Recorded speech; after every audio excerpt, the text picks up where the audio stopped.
So if people are told to eat more omega-3 and they increase their flax oil content, is that readily then translated in the body from a short chain to a long chain omega-3? Well, there's some debate about the extent to which the plant omega-3 is converted to the fish omega-3s in human beings.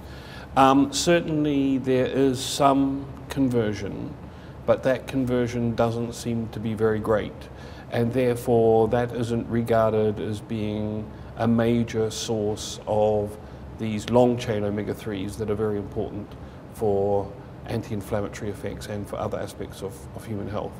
And therefore that means consumption of the preformed long-chain omega-3 fatty acids from fish or from fish oils or similar sources is what we really should be focusing on. And has the average consumption of omega-6s risen in recent generations? Yes, so intake of omega-6 fatty acids as a general class of fats has gone up over the period since the 1950s in all Western countries, in the US, Canada, Australia, New Zealand, UK, Western Europe.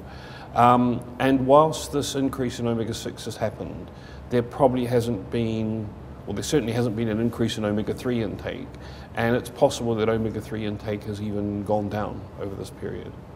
So should we eat more omega-3 or less omega-6?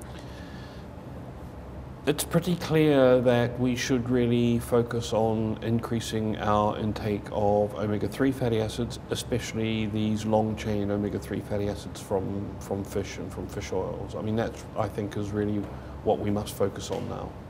And do you have a sense of how much the omega-3 oil should be increased in the average Western diet? Yeah.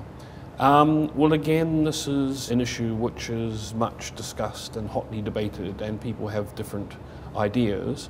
But I think everyone would agree that we need to increase the intake to a level of at least about 500 milligrams per day, so half a gram per day. Now, some people would say we need rather more than that to get really potent effects, but certainly going up to half a gram per day will elicit some improvements in health outcomes. So does that translate into a bucket of fish and chips?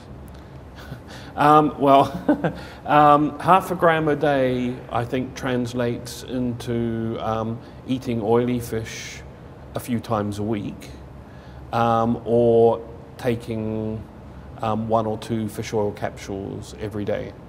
So white fish, although they are a source of omega-3s, are not quite as good a source as the oily fish. So I guess even having 1 white fish meal every day would not quite get you to 500 milligrams per day. And the way the fish is prepared and what it's eaten with the fish must make a difference as well. Yeah. So I think we mustn't forget that if we're choosing fish as our way of getting omega-3s, that fish is part of a meal. So as you say, the way the fish is prepared, the way it's cooked, and the other things that are eaten.